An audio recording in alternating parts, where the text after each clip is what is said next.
오늘은 미국 사법계에 큰 충격을 남긴 알렉스 머덕 살인사건에 대해 자세히 알아보겠습니다.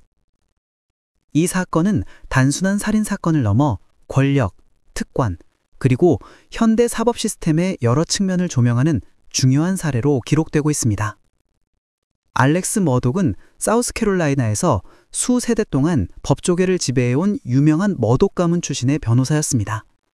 그의 아버지와 할아버지, 증조부 모두 지역에서 저명한 변호사이자 정치인이었으며 알렉스 역시 그 명성을 이어받아 지역 검사장을 역임했습니다. 그러나 이 화려했던 이력과 명성 뒤에는 어두운 비밀이 숨겨져 있었습니다. 사건의 시작은 2021년 6월 7일로 거슬러 올라갑니다. 이날 알렉스 머독은 자신의 집 근처에서 아내 마거릿 맥컬리프 머독과 아들 폴 머독이 총에 맞아 숨진 채 발견되었다고 신고했습니다. 당시 그는 아내와 아들이 자신의 사냥용 산탄총으로 총격을 당했다고 주장하며 자신은 현장에 없었으며 알리바이가 있다고 말했습니다. 그러나 수사는 복잡한 양상을 띠기 시작했습니다. 첫 번째 주요 증거는 폴의 휴대전화에서 발견된 영상이었습니다. 사건 발생 직전 녹음된 이 영상에는 알렉스의 목소리가 명확히 포착되어 있었으며 이는 그가 현장에 있었다는 것을 입증하는 결정적 증거가 되었습니다.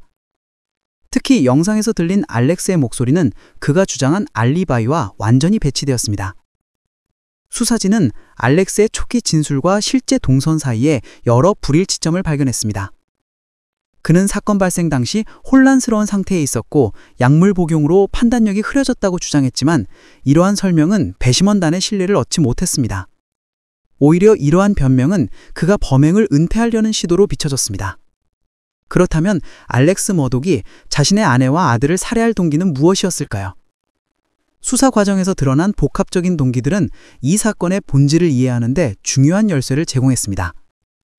가장 큰 동기는 재정적 압박이었습니다.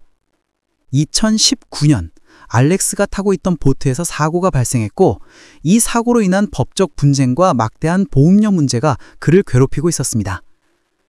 더욱이 그가 관리하고 있던 가족의 자금에서 다년간에 걸쳐 금전을 유용했다는 사실이 드러날 위기에 처해 있었습니다.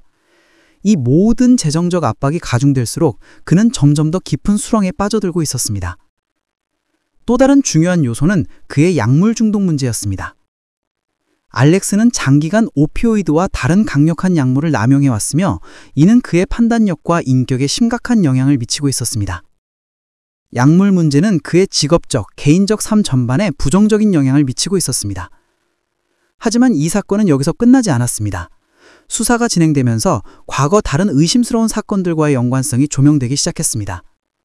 특히 2018년 가사도우미 글로리아 세터필드가 머독 가운의 집에서 사망한 사건이 재조명되었습니다.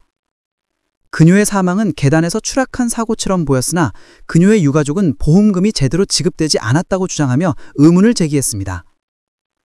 더욱 충격적인 것은 2015년에 발생한 스티븐 스미스 변사 사건이었습니다. 당시 19세였던 스미스는 해안도로에서 숨진 채 발견되었으며 당시 알렉스 머독의 아들 버스터가 용의자로 지목되기도 했으나 충분한 증거가 없어 기소되지 않았습니다. 그러나 알렉스 머독 사건의 재판 과정에서 이 사건이 다시 수면 위로 떠올랐습니다. 직접적인 연계는 입증되지 않았지만 머독 가문과 관련된 미해결된 사건들이 점차 하나의 그림으로 연결되고 있었습니다. 2021년 10월 알렉스 머독은 마침내 아내 살해 혐의로 체포되었습니다. 이후 2023년 1월부터 시작된 재판은 전국적인 주목을 받았습니다. 재판 과정에서 검찰은 폴의 휴대전화 영상, 재정적 증거, 알렉스의 거짓 진술 등 다양한 증거를 제시하며 그의 유죄를 입증하려고 있습니다. 반면 알렉스의 변호인 팀은 그의 약물 중독 문제를 강조하며 그가 정상적인 상태에서 범행을 저지를 수 없었을 것이라고 주장했습니다.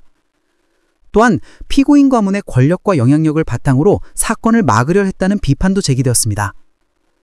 하지만 결국 2023년 3월 2일 배심원단은 알렉스 머독에게 아내 살해 혐의에 대해 유죄 판결을 내렸습니다. 며칠 후 아들 살해 혐의에 대해서도 유죄가 선고되었고 그는 결국 2건의 살인 혐의로 무기징역을 선고받았습니다. 이는 머독 가문의 수많은 연결고리를 끊어내고 사법정지가 실현된 역사적인 문상으로 기록되었습니다. 알렉스 머독 사건은 단순한 살인사건을 넘어 우리 사회에 여러 중요한 교훈을 남겼습니다. 첫째, 이 사건은 지역사회의 권력 구조가 사법 시스템에 미칠 수 있는 영향을 명확히 보여주었습니다. 수세대 동안 지역을 지배해온 명가가 저지른 범죄에 대해서도 사법 시스템이 공정하게 대응할 수 있다는 점을 증명했습니다. 둘째, 디지털 증거의 중요성을 각인시켰습니다. 간단한 휴대전화 영상 한 편이 복잡한 사건의 진실을 밝혀내는 결정적 증거가 될 수 있다는 점을 보여주는 사례입니다. 이는 현재 수사에서 디지털 포렌식이 얼마나 중요한지를 일깨워주는 사례입니다.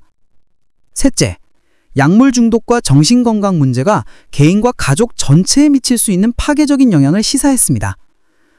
알렉스의 약물 문제가 그의 범행을 정당할 수는 없지만 이 문제가 어떻게 한 인간의 삶을 파괴하고 더 큰 비극으로 이어질 수 있는지를 보여주었습니다.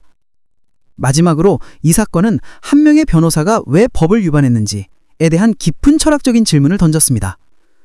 법을 집행하고 정의를 이루어야 하는 사람이 오히려 법을 파괴하고 불의를 저지를 때 우리 사회가 어떻게 대응해야 하는지에 대한 근본적인 고민을 남겼습니다.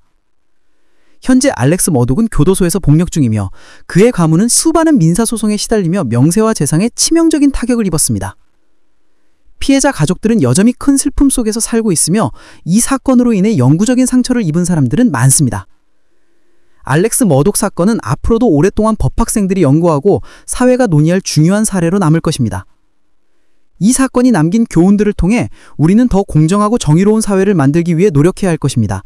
법의 눈앞에서 모든 사람은 평등하다는 원칙이 특권과 권력 앞에서도 어떻게 지켜질 수 있는지를 보여준 사건이기 때문입니다.